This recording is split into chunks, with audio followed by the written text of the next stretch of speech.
Hi, folks. This is Lee W. Mowen, the host of the Cincinnati and Dayton Sports Podcast. I've been hosting my podcast on Anchor for some time now, and let me tell you why it's the easiest way to make a podcast.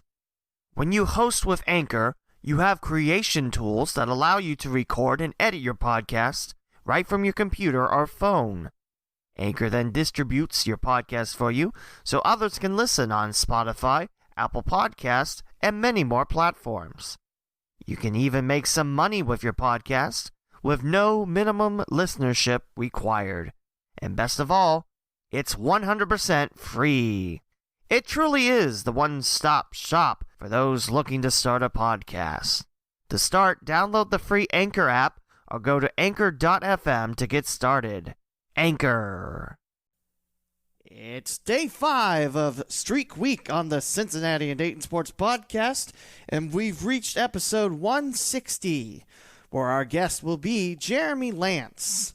And Jeremy and I have worked together a bunch, actually, in our careers, and I definitely enjoyed interviewing him on this episode. Just a reminder, Streak Week continues. We'll have 3 more episodes after this one, and then we'll release them back at a fairly normal schedule, maybe. If you like Streak Week, let me know on Sunday Pod or the Lee W. Mowen on Twitter, and maybe this will be a yearly thing. I don't know. But here's Jeremy Lance on episode 160 of the Cincinnati and Dayton Sports Podcast. 12-ounce sports. Quench your sports thirst. Articles, live shows, and podcasts. Visit 12ozsportsradio.com. Hey folks, this is Lee W. Mowen of the Cincinnati and Dayton Sports Podcast, and I'm here to talk to you about MyBookie. Since 2014, it's the place where you can bet on anything, anywhere, anytime. Get up to $1,000 on your first deposit bonus. Use the promo code 12OZSports. As well as sports betting, you can play some casino games, take in some live odds in Madden 20 and NBA 2K20, and even bet with Bitcoin. Visit mybookie.ag and use that promo code 12OZSports. That's 12OZSports. MyBookie, the industry's most rewarding loyalty program. It's episode 160 of the Cincinnati and Dayton Sports Podcast, where our special guest is Jeremy Lance, a commissioner with Gotham Soccer, Sideline Reporter for high school football on WMOH, half of the Wrong Side of the Pond podcast, soccer play-by-play gun for hire, and former public relations director and play-by-play voice with the Cincinnati Saints and Dayton Dynamo. We're talking local sports, broadcasting, and more on episode 160.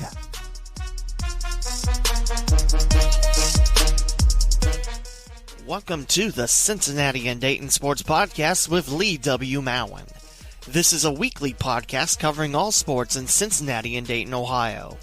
From Lima to the Ohio River and northern Kentucky, from eastern Indiana to Madison County and all points in between, this is your source of local Cincinnati and Dayton, Ohio sports. Visit the leewmowen.com/podcasts to find your favorite podcasting platform. Music created with the Splash app.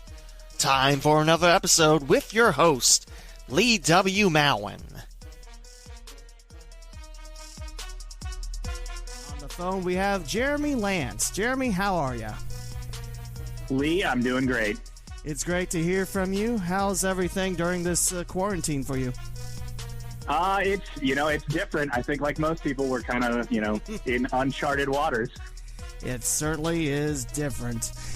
So, Jeremy, you do a lot of great stuff. You're a commissioner with Gotham Soccer. You are a sideline reporter for high school football on WMOH, and also half of the Wrong Side of the Podcast, or Wrong Side of the Pod, and also a very good soccer play-by-play guy. Yeah, that's the resume. And also, we work together when the Dayton Dynamo were up here in Montgomery County, and you were with the Cincinnati Saints before that move, too. That's correct. So, let's begin. Where are you from? That is always, I always laugh about that one. That's kind of a bit of a loaded question because I've moved so much. So, I was born in the Chicago area, Wheaton, Illinois. I moved to Milwaukee when I was like 3, lived there for a good bit of childhood. But by and large have spent most of my life in Cincinnati, and mainly, I grew up in like the Westchester area, went to Lakota East High School. But yeah, kind of just always been in Southwest Ohio for the most part since about the mid-90s. Can you remember a lot of your stops before getting to Westchester? Yeah, I think I remember Milwaukee. I have really no memories of living in Chicago or anything. Fair enough. So when did you decide that you wanted to become a broadcaster? I think there's a few factors that played it. I always wanted to be the center of attention. I always wanted to be the one that everybody was watching when we were, even just as a family hanging out in the living room. I always wanted to be putting on a show and doing stuff, whether I was, making up a song or pretending to be some character that I invented. Even back in middle school and grade school, I had like one of those, I don't know if you remember those talk boys that you got, they were famous in Home Alone. I had one of those, and I would literally make my own radio shows with those in my bedroom. I would do stuff like that at a pretty early age, which is kind of a weird thing for a kid to be doing, but that was me. I was also I was obsessed with David Letterman, even back when I was like in elementary school. So I was always interested in that kind of talking head, that performer. So always wanted to do that. I was also a kid that, like most people that grew up in the 90s, I watched Sports Center and all that stuff religiously growing up. So obviously sports broadcasting was always kind of like this super cool thing to do. Like that's what all the cool guys did, is they were on Sports Center, Kenny Mayne and all those guys. So yeah, that was probably part of it. I think radio was always that thing that I was a big fan of. Even as a little kid, I still to this day, I can't sleep with just no noise. So I have to listen to a podcast or something now. Back then I would have a radio and I would listen to, a Reds game late at night, as I was falling asleep as a kid, or I would listen to just random talk, sports talk shows or other talk shows, and became obsessed with a lot of those. I was someone who grew up, listening to like guys like Jim Rome, Dan Patrick. I even listened to, there's a guy that does not a sports show, but just an amazing radio show named Phil Hendry, who was syndicated all across the U.S. And he would literally make up his own guests and characters that would call into the show. So I was just always in love with radio. So that was always one of the things I always wanted to do, is get involved in that. Do you remember any of your radio shows back on you said Talkback, right? Yeah, on the little talk boy player. Yeah. So I had a persona that I would, and my parents still have, but they were just in town this past weekend, and they always won't miss a chance to make fun of the goofy things I did as a kid. And I had a persona, and the character's name was Dave Budapest. And that was my on-air persona. I was thinking, originally the Talkboy didn't come to mind. Those little recorders like the Yak Backs? That's what I was originally thinking of. Like, oh, yeah. Yeah, where you could just do like a few seconds and then like hit the button and it would just keep playing it back as many times as you want. Yeah, I don't know why I thought that was what you were talking about, but I remember the big cassette recorders. Yeah, the little talk boy. I think it was Home Alone 2, wasn't it? Yes, it was. That Kevin used. Yeah. He got a large pizza from that, and I was thinking, yeah, you had a radio show, and all I did on mine was just make fart noises and just play them backwards all the time. I mean, different talents, right? Everyone's got their own flavor. Exactly. So, when was your first big break? When you decided that you wanted to be a broadcaster and you got your first shot, what was it?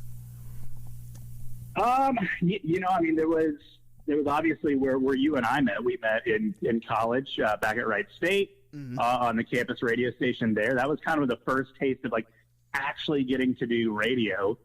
So that was probably the first one. I think before that, in high school, I was on the morning announcements where we had like a video morning announcements, and you were really supposed to just kind of say like, hey, there's a meeting for this club, on Tuesday at 4 p.m.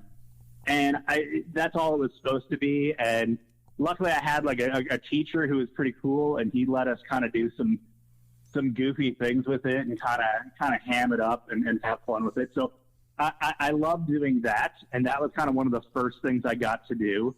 And then obviously at Wright State doing the radio. And then after that, after that I went to the broadcasting school here in Cincinnati. Mm-hmm.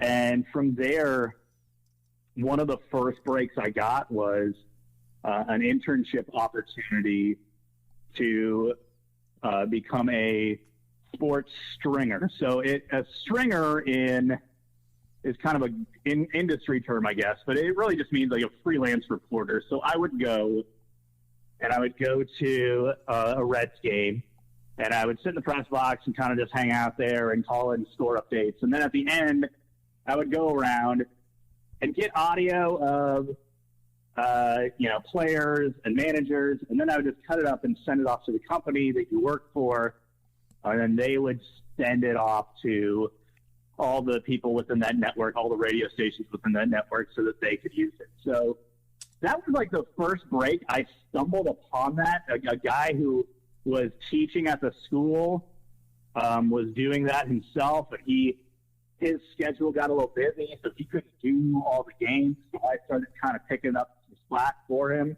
Mm-hmm. And that was that was one of the big ones. Do you remember when your first play-by-play broadcasting break was? I'm trying to think. I remember what you and I did, like I think a baseball game or two together at one point in time in college. And I think before that, I did a few things in high school. I'm trying to remember what they were. But I think play-by-play, honestly, my first time really just being the play-by-play guy was for the Cincinnati Saints. I had a little bit of experience of doing some stuff in college and in high school that was kind of minor and only, had maybe a pretty limited experience in it. But I had already started the Wrong Side of the Pond podcast, and we had the owner of the Saints on, and they were kind of making their big announcement that they were going to be heading up to the NPSL, and they were trying to make a real run at it, of making it a viable product in the Cincinnati market. And one of the things they wanted to do was have their games on public access so that people could watch it and stream it online. And they needed a play-by-play team. And so I kind of just threw my name out there without really going like, oh yeah, I definitely know what I'm doing. And they kind of just gave me a shot to run with it. And my podcast partner, who is the DJ Schweitzer, who's a former collegiate soccer player, kind of was able to jump in and become a pretty decent color commentator, since he knew the game very well. And it was a pretty natural transition. But yeah, it really just came from like just going like, oh yeah, I can do that. They're like, oh, you can? I was like, yeah, sure. We'll find out. I was glad we were able to work in college radio, but there's one regret. Well, actually two. But the one was we never got to call a hockey game together. No, we did. Now, remember, I'm trying to remember right. The hockey did that just start, or that we were just trying to get that, the station was just trying to get that done where they could actually do that, right? Because I remember we had some limitations as far as like what we could broadcast, because we just didn't, we couldn't get the equipment and a line run out to like half the fields at the school. Yeah, well, the long story short is we had to use a flip jack and we had to use a cell phone to connect it. So that's in the days of the flip phones and everything. So the sound quality was a bit poop. But we were finally able I think I remember that with soccer too, right? Like I want to say the first year I was at Wright State, they didn't have the capability for us to go out to the soccer field and actually call those games either. It was basically just baseball. My first year as sports director, we did Fairborn football, and then the second year I said, let's do soccer. And I found out there is a phone line at Alumni Field's old press box. So we had to sit on top of the, we should have done soccer too, now that I think about it. But yeah, we had to sit on top of the old press box because the old one, you could fit like 2 people. The new one is beautiful. It's nice. You could fit like a bunch of people, like 3. No, you can fit more than 3, but it's a beautiful new press box. But yeah, that's what we had to do. We would need a simple phone line, and I remember trying it out at Kettering, and they gave me I think they gave me a VoIP line, and it doesn't work with the old Zircom. Yeah, rest in peace, that old thing. But, yeah, we had to use cell phone technology to broadcast Raider hockey, and I remember I was so terrible at it. I actually talked about this second to last interview I had. Someone had to give me a rule book for it, so, yeah. Yeah, I mean, I think I went one time when I'm trying to think, it wasn't the Dayton, I think it was the Dayton Bombers. Mm. When they were there, I think they were there for maybe 1 year while we were at Wright State, and I think they eventually folded like most of those teams end up doing. But I want to say the guy, and he works in Dayton now. I believe is it JT Zabo? Yes, he was. He's actually a guest on my podcast. I recorded his interview last night. And okay, yeah. So he says hi. He was the play-by-play guy for the Bomber. Yes. And he actually, I kind of connected with him, and he invited me over to, I think it was actually when they were playing against the Cyclones, and he invited me to like come and like kind of sit in for a period with them. And I did, and it was like the most nerve-wracking thing ever because it's like, oh, okay, I grew up playing hockey. I know this game, and then it's just moving so fast, and you're just like, ah. Were you on the 4th floor of the Thunder Center? No, it was an away game, so it was actually at U.S. Bank Arena, okay, or whatever they're calling it now. I think, it's Heritage Bank, but I think yesterday I was about to call it Hickory Bank. It's like, whoa, where'd that come from? I mean, yeah, Heritage Bank, a bank that's so famous that no one in Cincinnati has actually heard of it. Do they actually have a branch in Cincinnati, or am I? I hope so. They have a stadium in Cincinnati now, so you might want to, maybe open up a couple shops there, guys. Nah, we have the name. That's good enough. But anyway, I mean, that's a lot of great memories, and let's go to the Cincinnati Saints. You mentioned wrong side of the pod with DJ Schweitzer, right? Yep. Schweitzer. He played collegiate soccer at Ohio Northern with the Polar Bears. And you two have a long tenured podcast. What is it, 7 seasons? Something like that? Yeah, it was 2013 is when we started, so yeah. I thought it was a lot older than that. I don't know why I did, but yeah, it's a great podcast for those that love soccer. I definitely recommend giving DJ and Jeremy's podcast a look-see and, give them a link after, all is said and done. But what is it like to have not only a long tenured podcast, but like a media company that helps grow the game of soccer in Southwest Ohio? Yeah, so the wrong side of the pond kind of brand started out as like just a blog that DJ started up because he had just finished college and he kind of got a real world job, and he was living in Kentucky away from most of the people he knew, and so he didn't really have anyone to like talk about soccer with. So he was like, well, I'll just start a blog. So he started that, and then a couple of years later, I run into him at the weirdest thing. I don't know if you remember this. You almost say it out loud to people, and they're like, I don't think that actually happened. Wigan Athletics had just won the FA Cup in England, Mm-hmm. and they were doing a U.S. tour, and for some reason that I don't even think they fully understood, they agreed to play the Dayton Dynamo at Piqua High School's old stadium, Yeah, where the grass was probably a foot tall. and so DJ and I were one of the few media people. I think the Dayton Daily News sent like a photographer, and then I was there for WMOH because I was like, well, I got to get press pass for this because this is insane that this team that just won, just defeated Manchester City and won the FA Cup in England is going to be playing at Piqua High School's old stadium. I was like, this is the most insane thing I've ever heard of, so I'm going to go and try to get a pass for this. So I did and ended up covering it, and DJ was really the only other media person that I saw there. And so we had, I think, talked maybe one or two times online and finally just met in person. And from there we were like, hey, let's do something. We both want to talk about soccer. That's both our passion. Mm-hmm. What if we did a podcast off of the blog that you already had?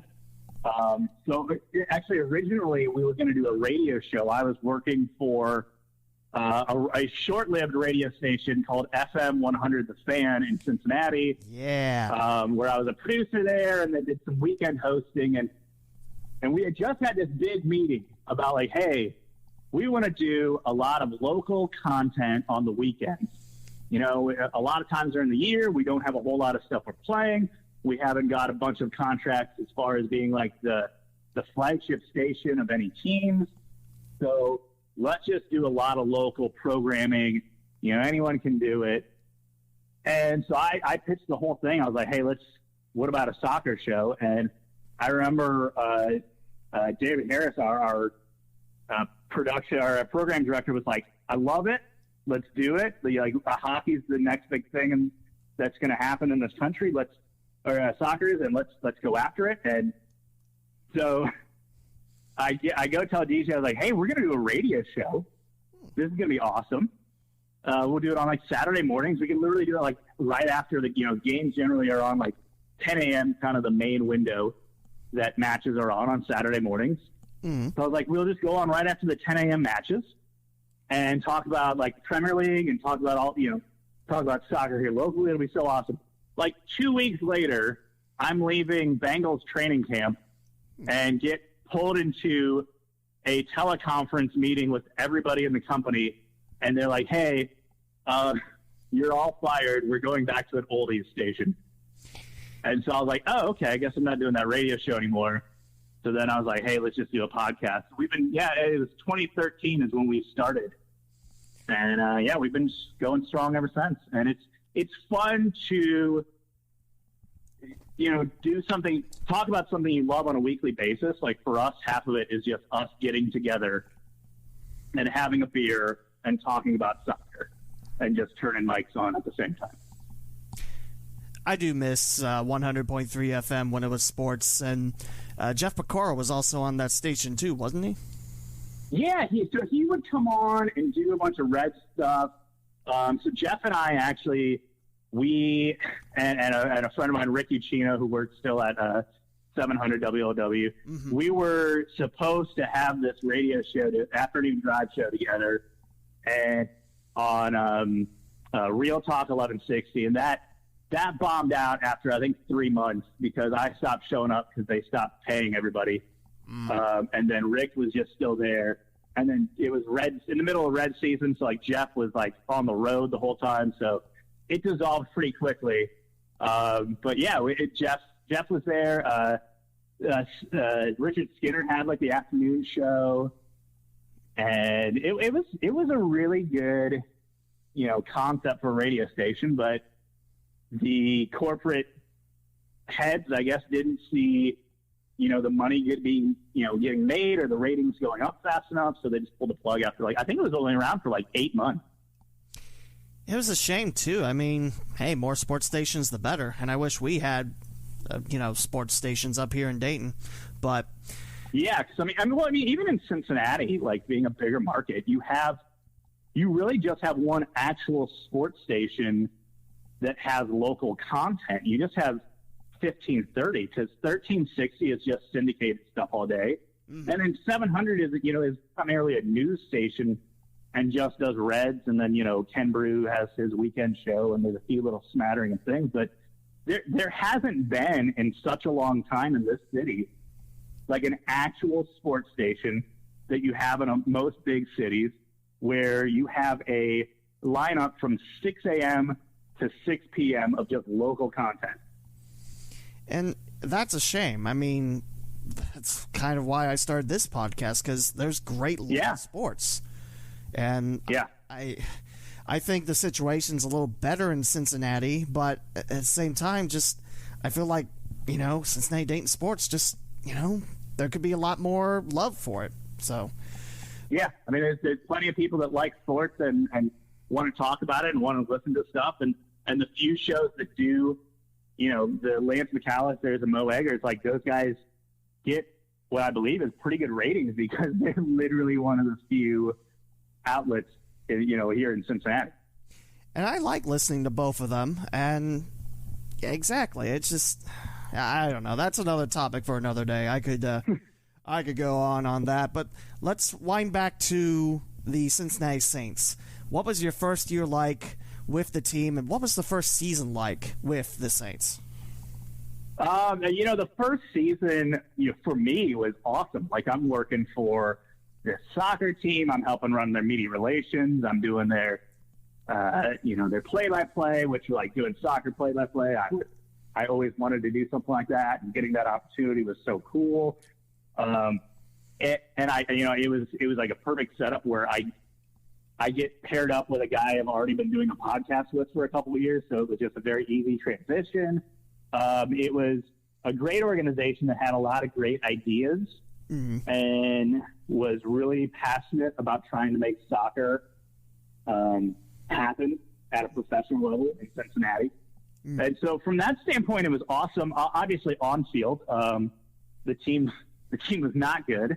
Luckily, the few wins they have did come at home, which were the games that we broadcast. So as far as I had to interact with, it was more wins than losses, but a rough season.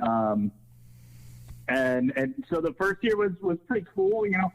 The big thing for me is from that media relations standpoint. Like, I was trying to, like, tell people, like, please care about us, please follow soccer. And it's really cool that, like, the guy that is now the beat reporter for FC Cincinnati for the Inquirer, Pat Brennan, mm-hmm. he was one of those few people that actually reached back out and was, like, definitely wanting to try to cover the team at the time. Like, saw a need for it, saw a passion for it. So it's cool to that. Also, like, when I was working at the Saints that second year, the intern I hired for the year to kind of help me out and help some other stuff out kind of on the communication side is Charlie Hatch, who now he works for FC Cincinnati and is in their communications department and has his own podcast, the official team podcast, and does all sorts of cool stuff. So it's cool to see, like, the lingering elements of what the Saints were still kind of in the soccer ethos that exists in the city today. Mm-hmm. That's amazing that, both of those gentlemen you mentioned, they're working for the big soccer team in Cincinnati, and they got their start with the Saints, although Pat Brennan covered the Saints.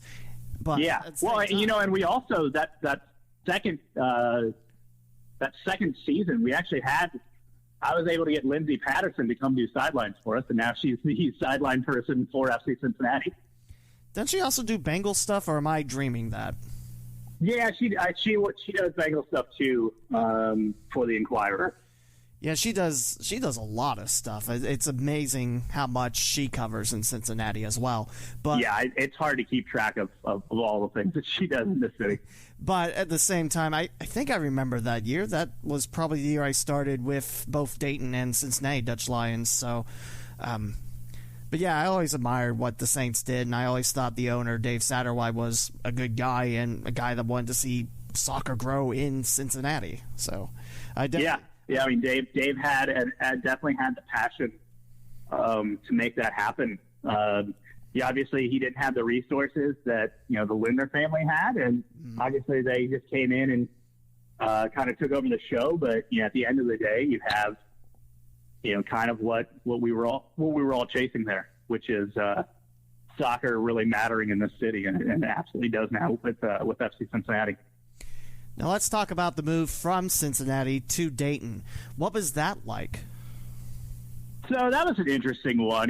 When FC Cincinnati first got announced, we were all kind of like, okay, crap, what does this mean for us? Like, how are we going to compete? How are we, even from from an advertising standpoint, we're obviously not going to be able to spend at the levels that, the Lindners are going to be able to spend to put billboards everywhere and advertise. I mean, we shot, produced, and made our own 30-second ad that we ran a few times during Premier League matches on Channel 5. I remember that. That was a big thing for us to pull that off. And now you have this new club coming into town that has this much bigger aspirations and a lot deeper pockets to where they can put up a billboard, on every street corner and run radio and television ads like crazy. And so it was just from that point, it was like, well, how are we going to compete with this? And so I didn't know what the plan was. And then Satterwhite called me up one day and he was like, hey, so we are going to take the team up to Dayton. I think we're going to rebrand. We're probably going to rebrand to the Dynamo, since that was a name that already resonated in the city, especially with the soccer community. And so it kind of worked out because at the time I lived in Trenton, so I was like halfway between Cincinnati and Dayton. So that was an easy choice for me.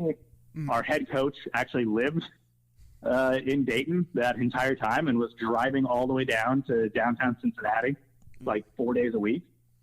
So he was on board. So it came together a lot quicker than I thought we did. And obviously then we go about settling on actually taking over that Dynamo name and rebranding that. And DJ actually was the one that created the logo and everything. And so to kind of, it was cool to be with the Saints, just in the regular sense of like getting to be a part of the soccer organization. But the move to Dayton was really cool because it was us getting to kind of really have some hands-on approaches to kind of the identity of the club and what, the crest looked like. And I'm, sitting in on meetings where we're going over, all these different design ideas and all of these different color concept ideas and jersey ideas, and just seeing it all come together from that ground floor was really cool and really fun to be a part of. Take me through the process of picking the Dynamo name. You mentioned DJ created the logo, which my magnet of the logo is still on the fridge. That's how much I liked it. But take me through the process of rebranding from the Saints to the Dynamo. Yeah, I think it was the moment we said, look, we're going to take the team to Dayton. That was one of the first things that anybody we talked to would mention, like, oh, are you gonna rebrand and be the Dynamo? Are you bringing back the Dynamo? Because the Dynamo had already existed in the 80s and 90s as this, cult legend of this indoor soccer team that played in the city back in the heydays of arena soccer. And so that was kind of always like that no-brainer move hanging out there. So then it was kind of going through the steps of like, okay, do we want to go straight for that? Do we want to have something that's more ours that we make from scratch? Then you start throwing around the ideas and the names. And the problem is and it's a problem that kind of permeates through soccer, that there's just too many generic formulas to go with of like, oh, Dayton FC, Dayton United. And those just don't feel like they have. Those just feel like, I mean, anybody could make that name up. Anybody could, really come up with that. There's no thought in that. There's no intention in that. We felt like Gem City was a cool name to use, but it was also at the time maybe a little bit overused. So we were like, maybe we won't do that. And at the end of the day, we were like, the Dynamo name it's historic in this city for soccer, and to bring it back for another generation of fans would just be too cool, and just too cool of an opportunity for us to skip out on. So obviously then we had to kind of do the legwork of like, who technically owns the name, who owns any of like the logos or images or any of that stuff, and kind of had to go through that and find out all that stuff, and it ended up being that really not really anybody had trademarked a lot of that stuff, and some of that stuff had lapsed, and so we just went for it, and it was cool. I mean, that was kind of the big thing when we had our press conference of like, we're announcing ourselves, and that was like the big thing we were hiding. It's like, so will they or won't they? Will they take the Dynamo name, or will they come up with something different? And then getting to kind of be in the room and be the one unveiling it myself in that press conference of like, yep, that's the name. Here it is. Here's the logo. We're the Dynamo. That was a cool moment. That's probably one of the coolest experiences I've had. That was a really cool media gathering too, where the banner was just ripped off and you see the logo and the new jerseys and everything. That was really cool. I remember going to that at CJ. Do you remember any of the names that were rejected before the Dynamo was finalized? I don't think we ever really got that far down the road on any of the names. I know from a logo standpoint, we looked at a lot of logos that, if you look at the logo that we ended on, for people that don't know, is basically kind of your general badge shape, soccer shape there for a logo of, Dayton and Dynamo kind of in this ring. And then in the middle is basically a propeller kind of just in full motion with kind of just the lines coming off of it showing that it's going. And so that was kind of the big thing. It's like, what's that logo going to look like? What's it going to incorporate? Are we going to lean more on, the Dynamo kind of tends to pull from not just like an engineering and an aviation history within the city, but, more kind of just a general kind of aviation or engineering name. So do we go with like gears? Do we go with, and then we're like, no, we're not going to do that. It's got to have, it's got to have more of an aviation feel to it. And then it was like, okay, should it be like a plane? Should it be a fighter jet? Should it be, like the Wright brothers plane? So then we were kind of going through all of that. And there was like a million, mock-ups of that. And so that was kind of cool to be a part of. And finally, I think there was a lot of like fighter jet kind of looking ones that almost are reminiscent of what like the Winnipeg Jets ended up going with here in the last couple of years. Very similar look. But yeah, we ended up going with the logo we did with the propeller, and the DJ created that one, and I think it's a fantastic logo. I do too. I just miss the team, but with you, I do. Yeah, I definitely do. Just the way the second season, how incredible that was, moving to Roger Glass Stadium near downtown Dayton, and the playoff and a winning team. Yeah, it just how impressive they were that season. I don't believe they dropped a home match. Wow. Yeah, you lucked out because the season before when I was doing play-by-play, they didn't do a thing. I think we won. Oh goodness, I think we maybe won like one home game. Yeah, I think we had one home win, and then we had a draw against a really good team. We had a draw against Ann Arbor. That felt like a win. A penalty kick. But besides that. Yeah. Besides that, it was like, man, there were some painful games. There was some painful broadcasts. Absolutely. I mean, that was a pretty tough season, and being at Welcome Stadium, it's very large, but it was still cool to see the Dynamo name, like we mentioned, return. And that was my first year with the team as, the internet audio voice. So it was cool working with you and Mary Worden and everyone. And yeah, it's granted, that one win, that was tough, but at the same time, it's still really cool. Yeah, no, it was awesome. But yeah, I think the move to Roger Glass, I kind of hate the fact that I missed out on that, because I know it was such, even when I was just seeing the designs for it that previous year, I knew it was just going to be such a better setup for us, of just having the fans be just right up against the pitch. And it's just a good facility. So I missed that I didn't get to be a part of that. And plus, at Roger Glass, there's no track. You're literally on top of the pitch. So. Yeah, you're right there. Yeah, I love that setup.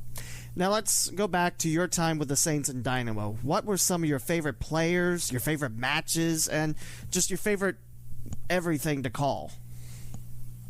So players, there's so many of them, and I still know a lot of them. A lot of them play in Gotham Soccer leagues. A few of them I still consider pretty good friends. One of them actually lives down the street from me, and we get together so often for some bourbon and reminisce about old times. So yeah, there's not. I don't know if I can pinpoint the best player I ever saw. Obviously, in Dayton, by Kebe, this 37-year-old guy from I believe he's from Senegal. Yep. He's an older guy. He had to play more of like a sit back and defend kind of role, but my goodness, that guy still had just skill and technique and touch on that ball that was like nothing I had ever seen before. And I don't think anybody else at that NPSL level had seen that. This is a guy that had played in the Champions League in Europe against Liverpool and stuff like that. And here he is, at Welcome Stadium, still with the same just smooth action out on the pitch. And so just from getting to watch somebody, that was pretty cool. That was pretty special. But yeah, luckily most of the guys that played on the teams, all the way from the 2014 Saints all the way to the 2016 Dynamo, I've still kept in touch with most of them. Cool moments, the first, it was the second broadcast actually, playing against Detroit and all their fans showing up and it being a really close match, and Detroit was a really good team, and the Saints were not, favored to really do much that year, and ended up losing that game on the last second goal. But just the energy on that one was so cool, and it was just a really cool atmosphere. I still kick myself that I didn't get to pull off a broadcast in Detroit and go up there and see all those fans and see their supporters just in full voice. They packed that thing out with several thousand people, which at that level is pretty incredible. Those are some of my favorite memories. There's goofy memories. So one time we went, actually myself and Charlie Hatch, who now works with FC Cincinnati, we went on a road trip with the team, and we went to, they were playing, I believe they were called the Minnesota Twin Stars. Yeah. And played out in suburban Minneapolis. And so we drove all the way there, which is already, that's a long way to drive. That's a bit of a hike. Luckily, my parents lived in Milwaukee at the time, so we were able to kind of just have a nice little pit stop there and stay there for the night and then continue driving the next morning. But so we get up there, and I'm pulling up on my phone the address on the website, and the address on the website was they had it in that wrong, so it was actually their mailing address, which was actually just somebody's house. So then I'm calling this person, and she's trying to give me directions, and she's giving directions to me as if I already live in Minneapolis and know where everything is. And she's like, "Yeah, just go up to the Hardee's and turn a left." And I'm like, where's the what? Like, can you just? And then we get there. Like, I'm just fighting with her on the phone for like 20 minutes. Like, can you just give me an address? And she's like, no, I'll just guide you in. I'm like, just give me an address. And she's like, yeah, just hang left here. There's a park. Just go past that. We end up getting to like they play at a high, like most NPSL teams, they play at a high school. Mm-hmm. And I'm just like, the first thought is like, why didn't she just tell me the name of the high school? I could have just looked that up. Like, why did she make that so hard? Well, you were supposed to play at that house. Didn't you get the memo? I mean, yeah, apparently. So we get there. We get there. There was 11 players for the Saints, and this the Saints didn't exist, so no one's going to get in trouble from this. But we had a couple players that couldn't make it up, which is always tough at the NPSL level. The travel. Most of these guys have full-time jobs. A lot of these guys even have families. They just got stuff going on. So it was always hard to get a full roster for a travel game, especially a travel game where it's like, hey, we're going. I think it was they're playing the Twin Stars in Minneapolis on a Saturday, and then that Sunday they were going to drive down to play the team in Madison on their way back. So and that's generally how you did away trips. You would do 2 at once. So you would play somebody on like a Friday, and then on your way back, you'd play somebody else on a Saturday. So it was just always hard. It was always hard to get a lot of people to show up. And so they had exactly 11 players, but that's only because the goalkeeper for that match, his buddy who played with him, one of his teammates at UD, lived in Minneapolis and just came and showed up. And we gave him a player card for just some guy on our team. And we're like, hey, you're this guy today, if the ref or anybody asks. And then Jamie Starr, who was actually the coach, was supposed to be the coach for that game because our head coach couldn't make it up there. Jamie Starr, who went on to be the keeper coach for FC Cincinnati for a season or two. Mm-hmm. He goes up there, and it ends up being that they have so few players that he ends up using his own player card and actually has to be a player instead of. So there was no coach for the game. Oof. He had to actually play, and I think he actually had to play like a defender position. He's a goalkeeper by trade. And we ended up winning the match. Which is the best part about it. Wow. I mean, with all you just said, that's pretty crazy. But I remember walking up there talking to them. I was like, hey, who's that guy? And they're like, oh, that's, I forgot who they named. And I was like, no, what are you talking about? And they go, well, today he is. According to everyone, that's his name today. I was like, oh, okay. Gotcha. Copy that. But yeah, that was an interesting trip. That was actually also one of the few games that Luke Spencer played for the Saints, who he went on to play for FC Cincinnati, and then went and moved on to Louisville, where he actually helped them score the winning goal to win the USL Cup a couple years ago over Phoenix. So and he was along for that wild ride too. So he had that fun up in Minneapolis. So yeah, there's just goofy stories like that when you work in NPSL, because as much as you try to have good organization, as much as you try to have like everybody on the same page and everybody show up, there's a lot of times you just kind of winging it and happen to pull some stuff together at the last minute to get the show to happen. Stuff happens, so that's a really good story. I thank you for sharing that. Can you tell me? That's one of my favorite ones. Can you tell me another one of your favorite stories? Yeah, I'm trying to think. There was a game. I want to say. Oh, okay. So you were there for this one. This was the year that you, I believe, were helping out with the Saints. We're at what is it? Walnut Hills High School, I think it is.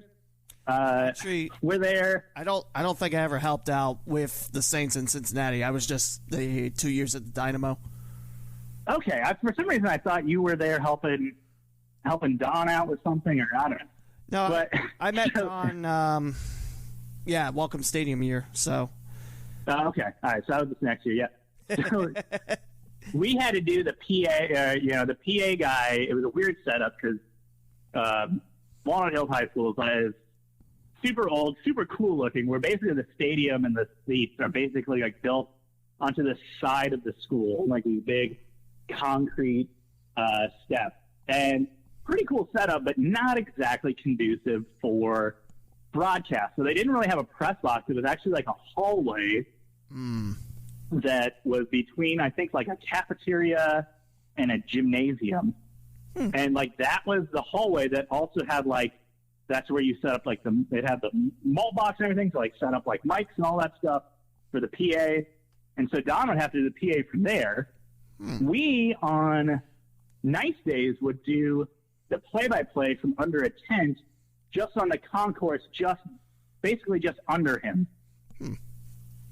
And so what would always happen is that the person that was doing the national anthem would basically be standing right by us the whole time. And the national anthem is always a weird one for broadcast because, like, you don't want dead air, but also you don't want to be talking during the anthem. So that's always a weird one. You generally broadcast, you try to time it out to where you're at a commercial break when that happens because it's kind of hard to just air it and just have just dead air kind of for that whole period. And like maybe you're breathing too heavy and your mic's still on, so that sounds weird too. So you try to avoid it. Doesn't always happen. And this particular day, not only did it not happen, but really one of the worst like scenarios in my head of like awkward moments could happen where we had this young, like middle school age girl was going to do the national anthem. And so like we're live, we're rolling. She's going to do the national anthem. And she's standing like at like 2 feet away from me. Like that's how close she was. Because the mic, Don actually had to take the mic and just like hang it out the window and hand it to her. And then she's standing on the concourse right next to us and she's doing the anthem. And she got like 1 or 2 bars into the song and just froze. Oh. And I'm just sitting there like, and I turn around, and then like I turn around, but I don't want to like be like too panicky and turn around like, oh, I'm going to stare at you now from a foot away, and you're not doing this thing, and everybody's looking at you, and you were having an absolute panic attack. So like, we didn't know what to do. Like I didn't know what to do. Like we're on the air, I didn't know what to do. Dawn didn't know what to do. Like, does Dawn start like yanking on that mic cord and like yank it out of her hands and pull it back up into the window? Like, what do we do? And then like, it probably only lasted like maybe 5 seconds. It felt like 20 minutes of everyone just panicked like, oh no, what? Like, are we just all going to stand here and watch this girl have like this whole like just meltdown in front of us and freak out? And I think like after like a couple seconds, the supporters group just started singing the rest of the anthem. Because it was played with a track. So there was like the actual like music track, and then this girl was going to sing over it. So and like she just froze. Like karaoke. So the song's continuing. Yeah. So the song, like the instrumental is still continuing. And then at some point, like the crowd just kind of took over. And then this girl's having this whole meltdown, and she doesn't leave the area. So then like her mom's consoling her, and you feel bad for her. Mom's consoling her, all these people are consoling her.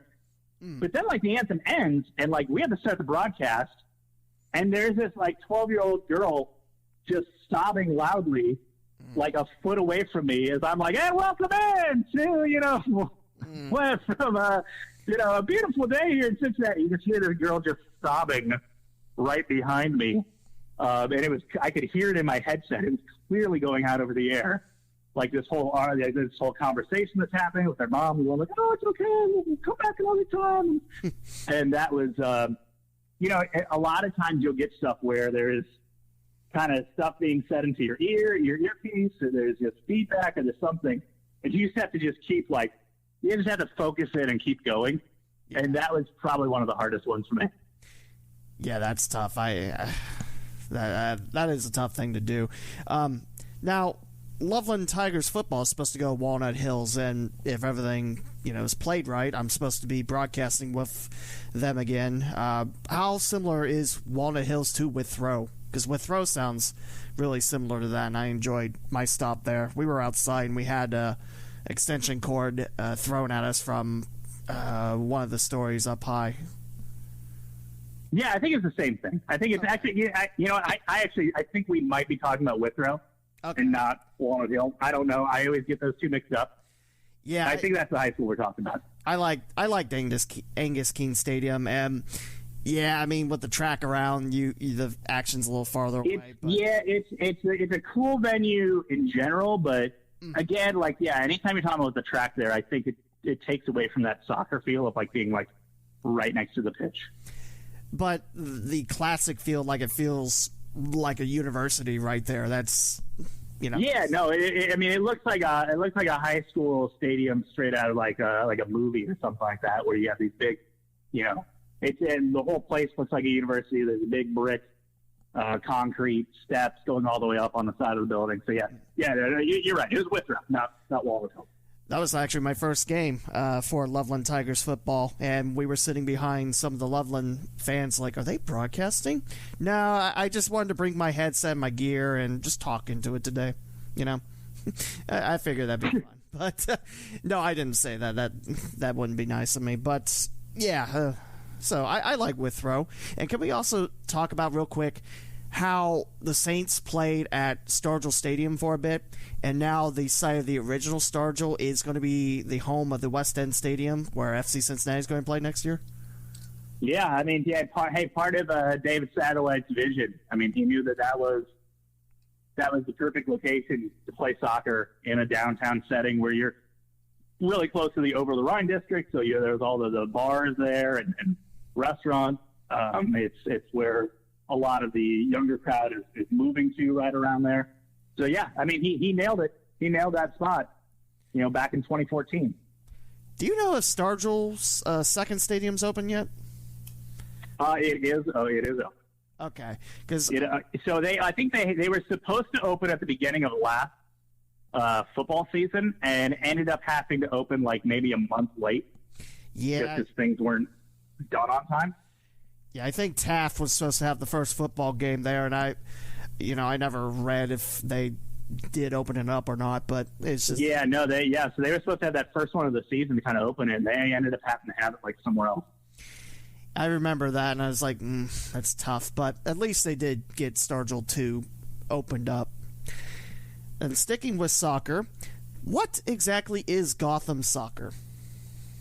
So Gotham Soccer, we run adult rec soccer leagues, primarily short side 7v7 soccer leagues for adults all across the U.S. So we started out in New York back in 2006, grew to Cincinnati around 2014, and then we've now moved into Dayton. We have leagues in Dayton. We actually play at Chaminade Julian is where we have our Monday league, and then actually whenever we do start up for the year, we'll actually be also starting leagues at Carroll High School because they just got a brand new turf field. Yes, they did. So we'll be playing there. And then we're up in Columbus. We're over in Indianapolis. We're down in Louisville. And we're out in Arizona. So you're a commissioner. What's your role? So I run basically all the operations for Cincinnati, Dayton, and Louisville. So I'm in charge of recruiting the teams, getting the teams to sign up, getting people to sign up, getting returning teams to commit for the next season, hiring all the refs, getting all the permits for the field, building out all the schedules, and running. We do 3 outdoor sessions, so spring, summer, fall, and then we do some small futsal leagues in the winter. But so basically running all those operations for 3 different cities. And how can people that are interested in playing soccer, reach out and try out for Gotham? Yeah, so it's a rec league. We take whoever wants to play. You just sign up and you pay the player fee, or you sign up your team and pay the team fee, and you can just go to GothamSoccer.com and then pick on which city you live in. So if you want to play in Dayton or Cincinnati or somewhere else, you just go from there and you just register, and then we get you set up. And I'll be in contact with you, and we'll get you rolling and get you out there to play some soccer. And how long has Gotham Soccer been a thing? So since 2006 was when we started in New York, but the actual expansion that got us out here into the Midwest started around 2014. I see. And how long have you been commissioner? I started in 2017, so it was actually right after the 2016, or right going into the 2017 NPSL season that I took the job, so I had to step away from that. Okay. Is there any fields in Cincinnati or Dayton that you'd like Gotham Soccer to reach out to? You mentioned CJ and Carroll up here, but is there any fields that you have on like your wish list? I mean, yeah, there's always more fields that we'd like to do. In Cincinnati, we're actually spread out pretty good. We got a field out on the east side in Anderson. We play up in Westchester. We play at technically 3 different places in kind of the more central Cincinnati area. We would have liked to eventually get something maybe out on the west side of things, maybe towards like Harrison or something like that. Harrison's putting in that new turf field too, and it looks really nice. Yeah. Now that'd be perfect. I mean, Harrison, I think Taylor has a pretty nice field, don't they? Yeah. Okay. Now let's talk about you and your broadcasting career again. Is there any other sports you want to try? Not really. I think the only other one that I think I would actually feel comfortable ever doing, just because I have, I think you have to come from at least a little bit of knowledge when you go into a game and have an understanding of it, would probably be it'd be super cool to call golf. Golf? And just be out there or be in one of those little high booths there in one of those little towers, looking at all the monitors, looking down at one of the greens and calling in your hush tone. Actually, on the Ohio Hockey Digest podcast, I was joking that I probably wouldn't be able to do golf just because my voice is just always like this. It's never calm. Yeah. I would have to I would have to figure out what I would do when something big happens and you want to get excited, but not that excited, and I would probably just blow out the microphone. Yeah, I feel like I could do the calm voice for a little bit, but then there's a long drive wow, did you see that drive? We got to get this broadcaster out of here. Yeah, no, I definitely think that would be probably the hardest part about it, especially if you're one of the, some of the guys that actually have with packs and everything are out on the course with the players, and they're, chiming in on the broadcast, and obviously they're talking in a low tone because they're actually literally feet away from the guy golfing, so they can't be loud. But that would be the hardest part to restrain yourself. Absolutely. Now, Jeremy, what's some of your favorite things about sports in Cincinnati and the Dayton area? I don't know. I mean, it's weird because not growing up here originally, FC Cincinnati is actually the first professional team in this area that I've actually considered myself a fan of. Obviously, I'm not a Bengals fan or a Reds fan. I didn't. I went to Wright State, so I'm not a UC fan or a Xavier fan down here in Cincinnati. So if you talk about what I enjoy, it's FC Cincinnati. And the other thing that's super cool about this area that I think not a lot of people get, is that high school football is such a big deal in this area.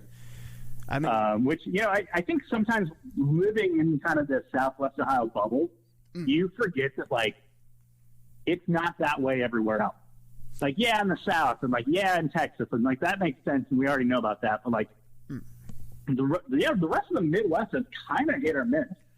Whereas anywhere you go in Ohio, high school football is so big and means so much. So I would say that's definitely another one. And then one thing I always mention when people tell me about the sports scene in the city is I say that the most the coolest event, and it's an event that I have actually got to cover for, I think I covered it for like 5 or 6 years straight, is there's actually like a massive global tennis tournament. That's right. In the area every year. The Western and Southern Open out in Mason, Ohio, which is like northern suburbs of Cincinnati. And it's because of where it sits in the calendar. It's always 2 weeks before the U.S. Open. Mm-hmm. And because of that, every big name in the tennis world shows up and plays. And so you can go and pay, actually, honestly, reasonable prices to go to this tennis event and see some of the biggest sports stars on the planet. It's crazy to think that one of the oldest major tennis circuits are here in Cincinnati. Yeah. And I remember the one year I got to cover it, and it was a lot of fun. I mean, I had to learn a lot about tennis on the fly, but at the same time, it's great action. It's a lot of fun. Yeah, tennis was something I always, paid a little bit of attention to and found it a little bit interesting. And then you go and if you seeing tennis live is a different thing than watching it on TV. It's definitely a in-person sport. Mm. And and so I learned that from doing that, and just the opportunities to talk to and meet some of the biggest athletes on the planet. And apparently they all hang out at the Applebee's right over by it. So you can just go park it at the Applebee's and see Andy Murray there just getting a Cobb salad or whatever. Worldwide reach, and they choose Applebee's. At the Applebee's. I don't know why that makes me laugh so much. I guess what happens is there's the preferred hotel that they put players in, and it share the parking lot with an Applebee's. So these guys are just all right, I'll just go check this place out, and not knowing that it's Applebee's, and that it's probably not. I mean, it's fine or whatever, but there's probably better places in the area to go to. But they just they can just walk from the room over to the Applebee's and back, and not have to worry about running into anybody. And so you can go there, and Rafa Nadal's getting the 2-for-2 entree thing, and just living it up at Applebee's in Mason, Ohio. It still makes me laugh about that, but that's very that's probably why, and that's a shame because there's probably some great restaurants in Mason, and Mason's not lacking in restaurants. Oh no, it's what a great suburb it is, and they as well as the tennis center, they also have a very nice baseball field in Prasco Park, and the people that own it, they don't collect concessions, they don't collect parking, you can play there for free basically, and it's funny though, because doing the tournament for all those years, I would run into these. I would be chatting in the press box with all of these media people from all over the world, and they would kind of talk about there's not, it's kind of not really a whole lot to do. I was like, well, yeah, you're in the you understand this isn't Cincinnati. You're in the suburbs. If you want nightlife, you need to go get on that highway right there and drive downtown. This is the suburb. This is where people just live and go to school and raise families. This is not where people hang out and have a lot of fun and there's big nightlife. Basically. But at the same time, how cool is it that Cincinnati has that?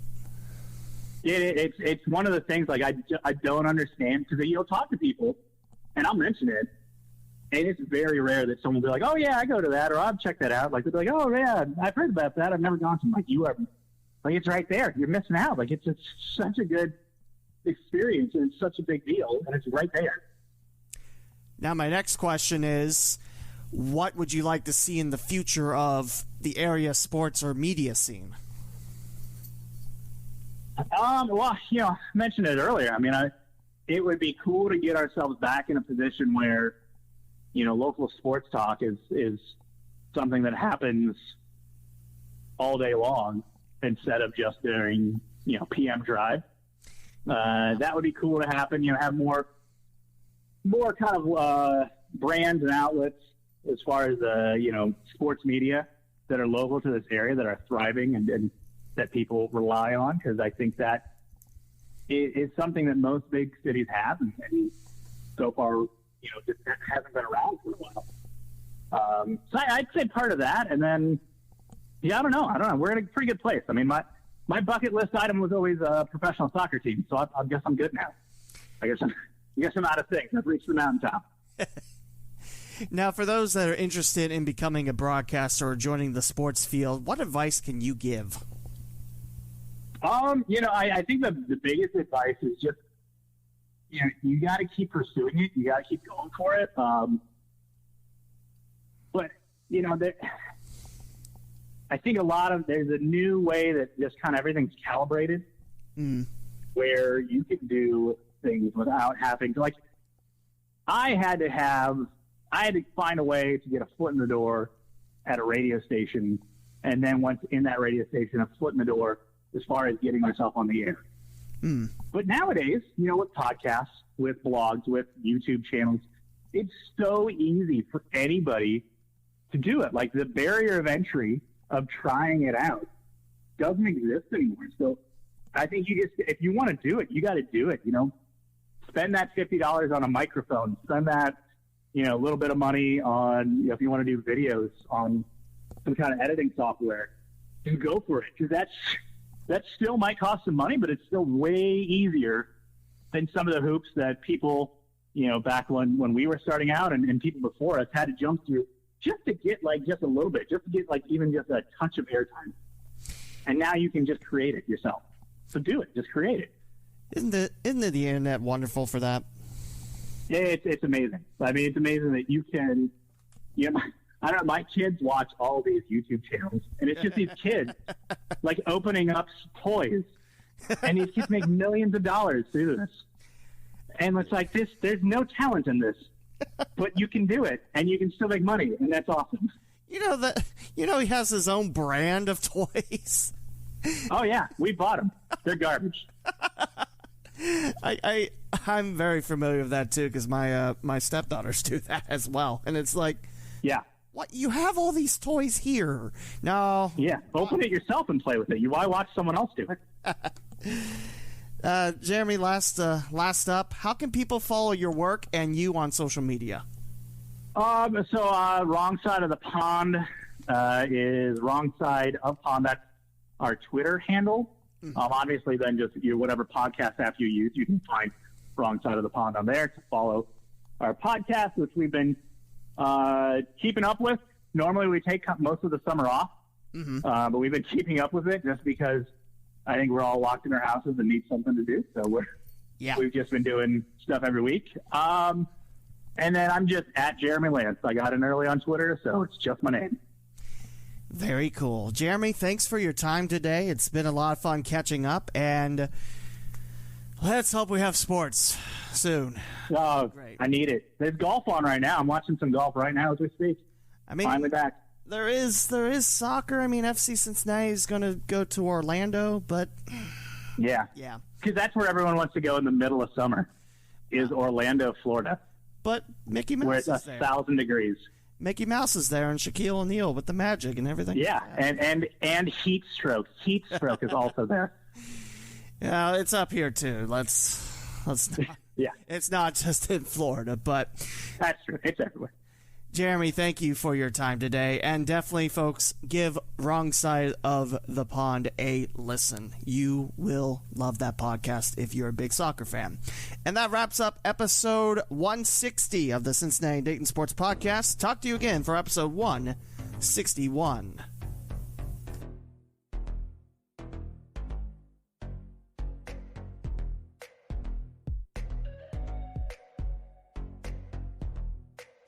Thank you for listening to another episode of the Cincinnati and Dayton Sports Podcast with Lee W. Mowen. To subscribe to the podcast, please visit theleewmowen.com/podcast. From there, you can choose your favorite platform, such as Apple Podcast, Google Podcast, TuneIn, Spotify, the iHeartRadio app, and many more. Interact with the podcast and hosts on Twitter at the Lee W. Mowen and at CindayPod. Like the Facebook page, the Cincinnati and Dayton Sports Podcast, and download the free Flick Chat app, then search for the local Sunday sports group to submit your future Mowens mailbag questions. The closing theme is Lights Go Down by Dan Hennig, provided by the YouTube Music Library Collection. This is Lee W. Mowen, and I hope you enjoyed this week's podcast. Please join me again next week on the Cincinnati and Dayton Sports Podcast.